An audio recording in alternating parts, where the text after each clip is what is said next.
Todas las cirugías van a tener una serie de riesgos que podemos considerar como riesgos generales o riesgos específicos de esa cirugía. Y en concreto, cuando operamos un oído, vamos a tener una serie de riesgos específicos muy característicos por una serie de estructuras que se encuentran muy cerca de nuestro oído o que pasan muy cerca de nuestro oído o incluso a través de él.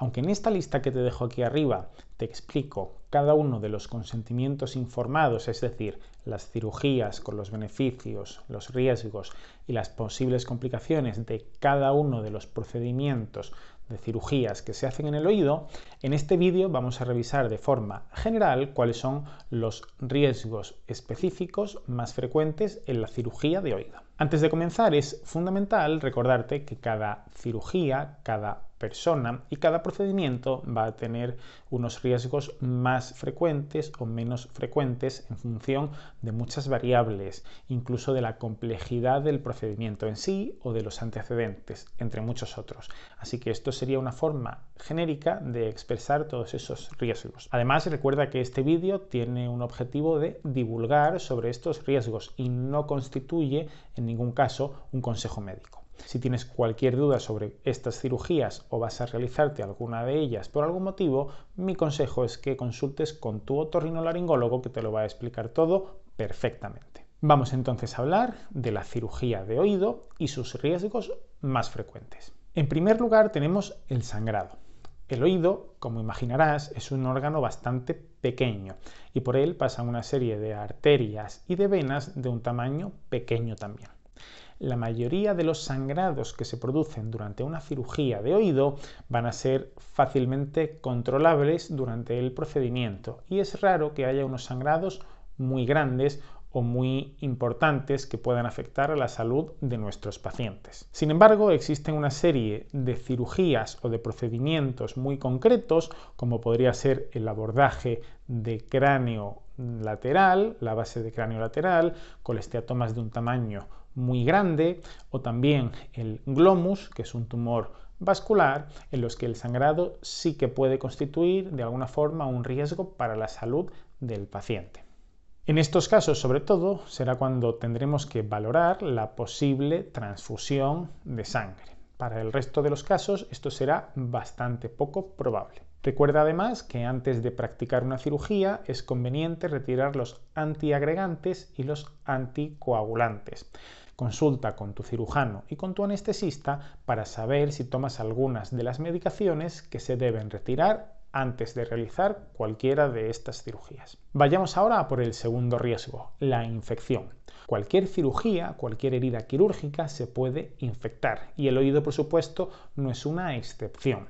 Infecciones en el oído tras una cirugía del mismo podrían condicionar otra serie de síntomas y de complicaciones a su vez, como un empeoramiento de la audición o síntomas como pueden ser el vértigo o el mareo. Los datos más importantes de infección en el oído es la salida a través del conducto auditivo externo o de la herida de la cirugía o por detrás del pabellón auricular de un material purulento, de pus, de mal olor y habitualmente de un color verdoso o amarillento. También será muy importante valorar la presencia de fiebre, sobre todo por encima de los 38 grados. Acude en estos casos al especialista, al otorrinolaringólogo, para ver si es necesario poner un tratamiento antibiótico e incluso volver a hacer una cirugía para limpiar bien toda esa zona operada que se ha infectado. Como sabes, la función más importante del oído es la auditiva. Por eso no es raro que en cualquier procedimiento quirúrgico que hagamos sobre el oído se pueda producir una pérdida de audición.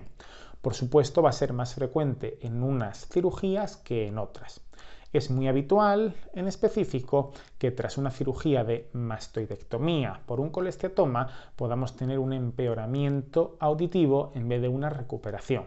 Esto es porque el colesteatoma, esa bolita de piel que va invadiendo el oído medio, puede destruir los huesecillos y al limpiar todo ese colesteatoma bien, encontremos que no somos capaces de reconstruir la cadena de huesecillos al completo. Si este es tu caso y tienes un colesteatoma pendiente de operar, te aconsejo que eches un vistazo a este vídeo donde te explico de forma específica todo el consentimiento informado de la cirugía del colesteatoma. Otra de las cirugías en las que es posible que haya un empeoramiento auditivo es la cirugía de estapedotomía o estapedectomía, en la que se cambia uno de los huesecillos del oído, el estribo, por una prótesis. A veces, al hacer un pequeño agujerito que es necesario para colocar esa prótesis, puede que haya un problema con los líquidos del oído interno, lo que hace que en vez de mejorar la audición, podamos tener un empeoramiento de la misma. Esto, sin embargo, no debería ser frecuente en esta cirugía y aunque el porcentaje de que ocurra es bajo,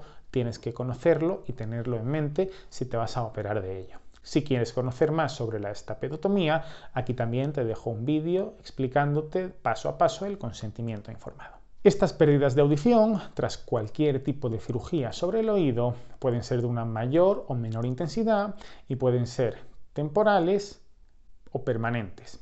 En estos casos desafortunados en los que esta pérdida de audición sea permanente y de una intensidad moderada o severa, tendremos que valorar también la posibilidad de adaptar un audífono que podrá ayudarnos a mejorar esa audición después de la cirugía que hayamos tenido que realizar. Si quieres saber cuáles son los tipos de audífonos y para qué sirve cada uno y en qué caso, te dejo un vídeo donde te lo explico de forma más concreta. La siguiente complicación es la lesión de una serie de nervios que se encuentran en el oído medio. El más frecuente de estos nervios, el más conocido, sería el nervio facial, que se encarga de la movilidad de la cara de ese lado, de ese oído que estamos operando.